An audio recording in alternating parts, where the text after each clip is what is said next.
remember when the crisis hit in the very beginning, I had to ask myself, why am I even doing this? What is it? What is the purpose of this business? So, and for us, it's about making a positive impact. How can we foster company culture if we can't meet in person for the foreseeable future? And will it stay like this forever? Hi, I'm Andre Chandra, founder and CEO of Propelomedia. Leaders rise up in challenging times. In today's Ask an Expert series, we have Julia Brun from the Business Hood as our guest. She's a branding evangelist, and Julia is going to speak about how your company culture is one of the most important brands your company can have, both inward and outward.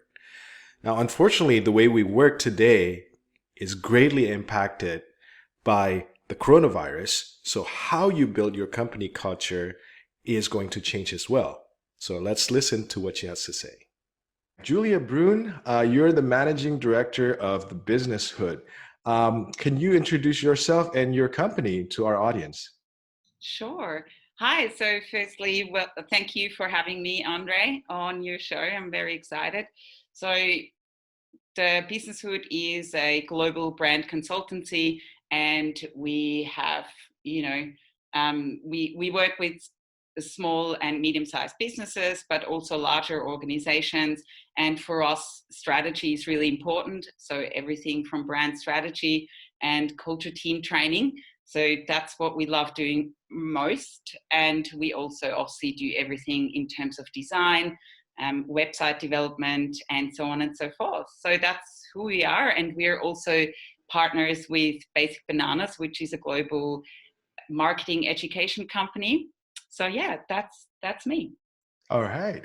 Now, you are a Swiss, you're Swiss, and you currently live in Sydney, Australia. Perhaps you can share a little bit how COVID has impacted, both countries. Hopefully you have your ears to the ground on what's going on in both Switzerland and also Australia. Sure. So yeah, obviously it has impacted both countries on a business level, but also for me, on like business and personal life, they're really closely intertwined. So there's not that much of a difference for me. It was initially obviously a shock for everybody. So because I start with Switzerland maybe quickly first, because it's a landlocked European country and my whole family is obviously there, while I'm isolated here over in Australia, which is an isolated island anyway, already, to make it maybe a little bit easier. So obviously Switzerland, because it has been so close to the Italian border, was massively impacted by when COVID first hit. And there's no borders essentially in Europe, not really. So they had a different mode of operandi over there. Of course, being, I guess, a European country with a good social system, social security system, good medical system, they were able to, I guess, contain what has happened. But obviously, I was way more on the phone with my relatives, with my mum, with my sister, with my dad. We sent each other information, but it was this overload of information, because it was as if it hit Europe first and then it came over to Australia. So we kind of already knew what was going to happen to us, because that's where it sort of erupted quite on a large scale.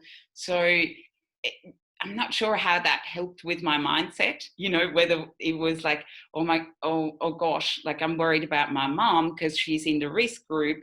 So, but I just could not, and I told you that before off camera, I just didn't want to give into fear, because, fear is just paralyzing, and then you're just frozen. You can't move, and you can't take any action, and you don't have clarity.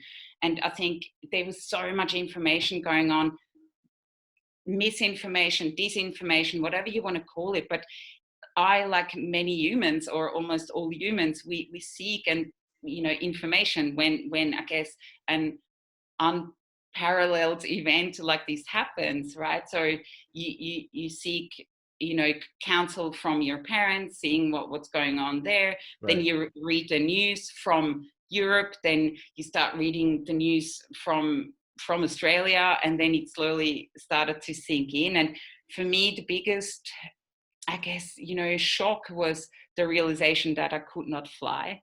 My mother, and that's on a very personal level, my mother was going to celebrate her 70th birthday with me in Switzerland, in June.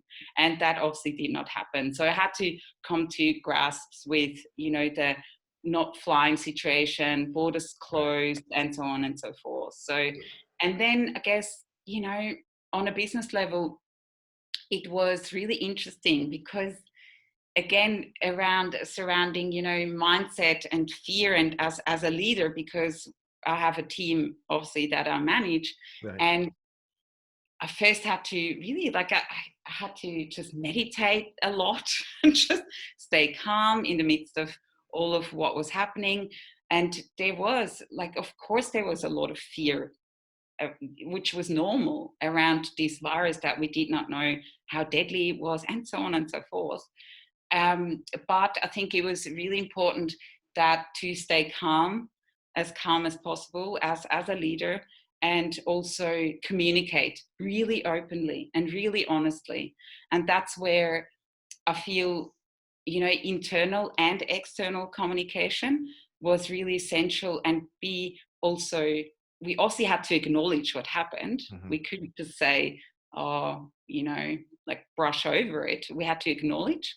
So we had to communicate that to our customers, to prospects, but not, not in that way where we probably, most of us, received those COVID emails, wash your hands and, social distance. By that time, I think everybody already knew. So it wasn't, it wasn't for us so much about, hey, people, do the right thing, stay home and, don't go out, and so on and so forth. For us, it was more about being honest and real, and just saying, hey, look, at the moment we're adjusting our business model a little bit. So workshops are going to be online, for example. And that was the part of the external communication. But with the brand consultancy, the Business Wood, we already had our business model was already having brand strategy sessions with companies around the world online. Right. So there wasn't that much of a change in terms of that, but in terms of internal communication, because the team was freaking out, everybody was scared. And again, it makes sense, right? And I was scared too. I'm not saying I was never scared. Got feelings too. I'm not a robot, but I'm also a leader, and I know how important it is to keep your team engaged and motivated throughout times of crisis. So exactly. Yeah. So what we did was we sat the team down and we said, hey, from now on we work from home. We have communication channels like Slack, for example. We're going to have a daily catch up, at 9:30, like a coffee meeting, and not so much about business, just to keep that human aspect, as if you would go to the office and greet your peers every day. And also, I guess, just to have one focus for the day. So, you're still in that mindset, but that was the part of internal communication, and it obviously has evolved. At the moment, I'm currently at our headquarters here in Sydney, Australia, but I'm by myself today. Because obviously we're still in the crisis. It has become better here in Australia. We've been very fortunate, I believe, because we're such an island and the borders were just shut. So how can you come here? It's not much of a possibility at the moment. And unfortunately, I also can't fly out, but that's just the reality that we all face at the moment.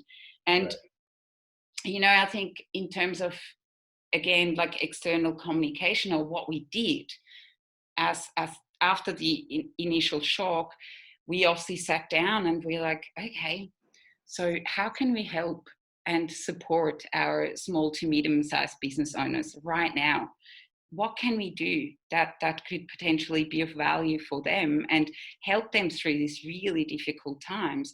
Because of course, like, we work with such a vast variety of different businesses, like from you name it, from accountant firms to construction businesses to event businesses, you name it. We probably work with most of those industries, and some have been hit so hard, and it's been really heartbreaking, because there's not much that they can do. However, we felt, how about we start innovation sessions on, like, pivot sessions every Friday on Facebook Live to our community that or people that maybe heard of us before. And these were really just ad hoc. We just felt, we have to do something to maybe give them a glimpse of hope, maybe some inspiration. Because so we came up with lists per industry, like, here's some ideas that you might never thought of, that you could maybe apply without too much cost, or too much risk, or overheads, or whatever we're talking about. So, and that was really beautiful, because especially in the beginning, because we said, if there's one business or two businesses that get that one not winning, but an idea that helps with revenue, like, immediately, then that already served a purpose, and we already added some value. And there's this one beautiful story of this business. She applied what she has a jewelry business. Nobody was buying jewelry. Not many people were getting married, obviously, for obvious reasons. And we said to her, hey, how about you develop a kindness bracelet to, so people can order that as a gift online, and they can send it to a person that they want to be connected to. And she did it, and she sold a few in the first week of putting it up. And, these are stories that just opened my heart, and that's what it was all about. So adding that value. We also started doing pajama sessions. We call them PJ sessions, where we actually, because we are a bit different. We're not, we're not the conventional sort of company where we do things a certain way. We do it our way. And so we thought, hey, everything is a bit difficult at the moment. So how about we run webinars, live webinars, and we rock up in our pajamas,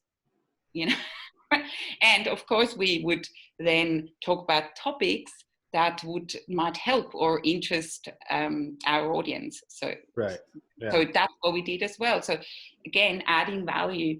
And we also started doing surveys. We just asked our audience, hey, sometimes we literally just picked up the phone and we asked past customers or existing ones, hey, how can we support you right now? What is it that you really need the most? Whether that's branding work, marketing help, what is it? And so that gave us valuable insights into how we can help, our customers the most. And I think that's one of the keys there. Like, for us, it's all about supporting as much as you can, just like you yourself,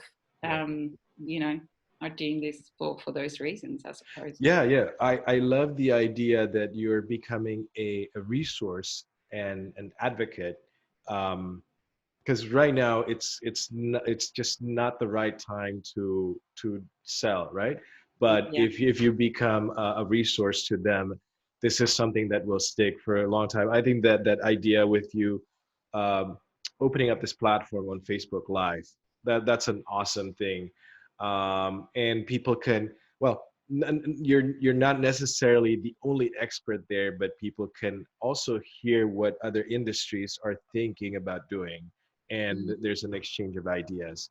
So one thing that you brought up earlier is this fear and why we shouldn't be fearful. If you look back, um, have you kind of experienced this level of fear or anxiety?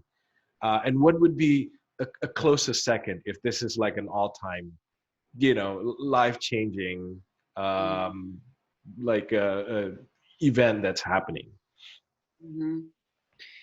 It's a good question. And I want to be obviously very honest with you. And I feel I have, and I feel I have had that moment throughout the last 3 months.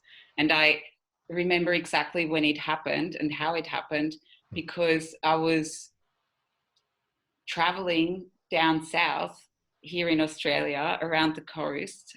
And I was going on a weekend where we were still allowed to stay in an Airbnb. It was just before, restrictions hit. And I received this phone call from my sister in Switzerland. And she's a police officer. She's a detective, excuse me. Doesn't matter. She's in the police force. And she called me and she said, Julia, be careful. Like I don't want to make you scared, but go and buy groceries. Go and, it wasn't about the toilet paper Ah, discussion anymore, but she was like, just be careful. Like they're looting the stores here. There's nothing to eat. Like everything's sold out. And that's coming from my sister who's never fearful. And I was there, and it wasn't so much. So we hung up eventually. And of course it was a connecting and good conversation I was having with my big sister. However, because these conversations have always been meaningful because I live so far away from my family on the other right, side of the world. However, I hung up the phone, and then my best friend from Switzerland calls me, and I was trying to relax in this Airbnb amidst stuff that was already unfolding. And then my best friend, after my sister, calls me and says, "Hey, it's not cool here in Switzerland. We don't have any masks anymore." She works in right, psychiatry. So, and she said, "Oh, I can't get a hold of any masks anymore." So all of a sudden, and I was like, wow, this level of fear, just like I I started embodying it, and it was like a visual feeling. It went into my body, and my breath was short, and I literally like I had a visceral reaction right, to what happened, and I started crying. I just started crying. It was just all too much, and then because obviously that level of fear and anxiety and am I going to see my family again? And, that literally, it just sunk in all of a sudden.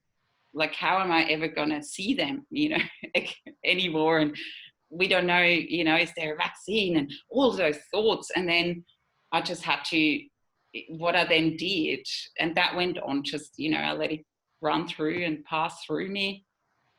And I let it be because it was important for me to experience that in that moment.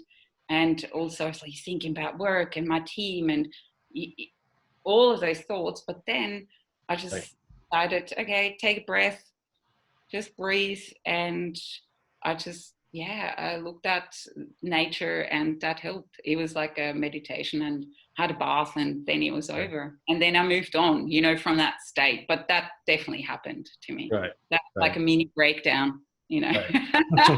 definitely. Yeah. Well, it's a big shock to everyone. Yeah. Um, over here, I'm in California.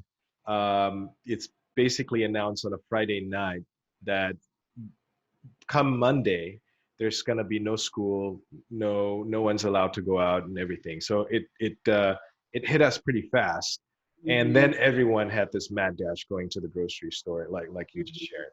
Yeah. Mm-hmm. Now, another thing that I just heard you mention, I think you're someone who deeply cares about company culture, and obviously that's changed a lot since you used to work in a more office setting.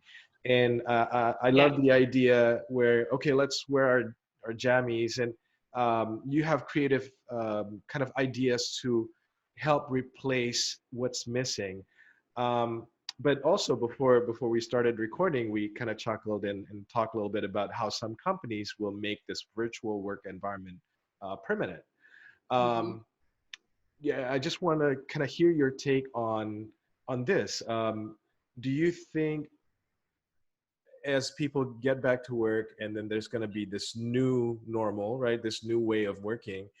Uh, will this get close or get to the same level as a company culture where everyone is in the same place together, or there's it's just gonna be a, a downgrade, right? So what do you think of that? Is this gonna be replaced with something that's equivalent? My question. That's a really, really great question. And it's a big question. However, I feel the way we have gone about it, one method that we use and that we develop with our brand consultancy, the Business Hood, is culture books. So Culture books. yeah, culture books. And what that means for us, and I know there's different definitions around culture books.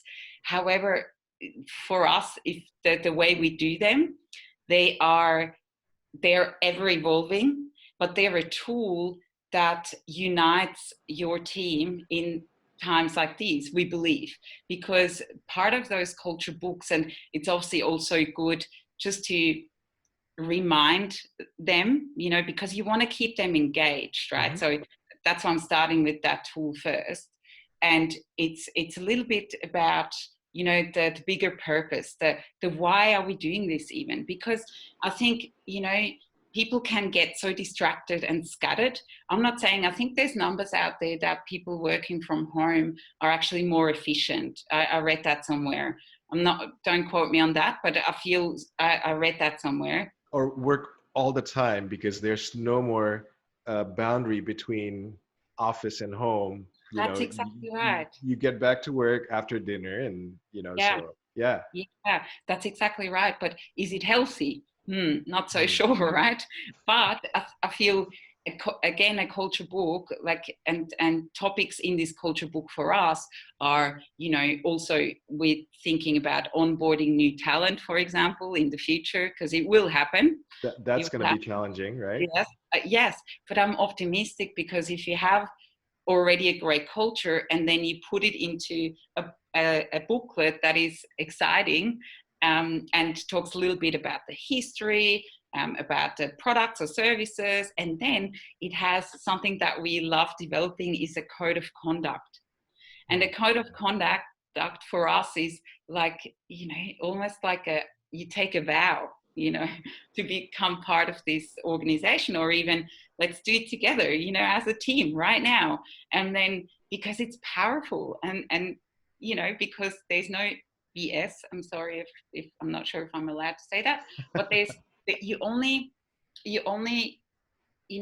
keep working with the people that are really serious about it. There's no, and I'm not saying that your team isn't already serious about the business, because everybody wants to keep their jobs and so on and so forth. So I've definitely seen a spike in ownership and so on and so forth in my team. But this culture book really has a set of behaviors in them. It has that big purpose in it. So because this purpose unites your team really in times of crisis, especially. I remember when the crisis hit in the very beginning, I had to ask myself, why am I even doing this? What is it? What is the purpose of this business? So, and for us, it's about making a positive impact, right? So get your gear on and think about the impact that you want to make, for business owners around the world, and organizations. And so this culture book just, has a set of behaviors, shared beliefs, how we pick up the phone, funny FAQs. It's just structured in a way that for us as a business, or when we develop them for another business, makes sense. So, from shared values, what are our values? And obviously values are more important than ever, because you not only connect the team with what you believe in, with these sets of values, but also they play a role externally. So, Right. People recognize what Right. you stand for and what you stand against, I suppose. So I guess culture book, number one, something that we really believe in and love developing for businesses around the world, is one really good way to keep the team engaged, and also, maybe even it's a hard environment. There is no, like, you have to make hard decisions sometimes. And if a team member doesn't align with that set of behaviors Right. and beliefs, it is culture, right? Then maybe it's not the right fit anymore. And there is no lean way, like, to drag those team members along. there, there, there's none of that anymore. So feel that's a great tool. Another way is obviously, I'm not sure, like how, if it's the same, but I feel it's become a little bit of a new normal. So having the communication tools every day, we Right. use Slack, this communication app for our internal communication, where we just take a day, say hello every day, connect with the team for a 15 minutes coffee conversation. And that's definitely something that we will keep on doing as long as we want to. And then, yeah, because you asked me in the beginning, like how, if the team can be as engaged, I feel we do, and even more so, because we also have a global team. We also have virtual drinks Friday, although not many That's people a are great drinking on idea. those.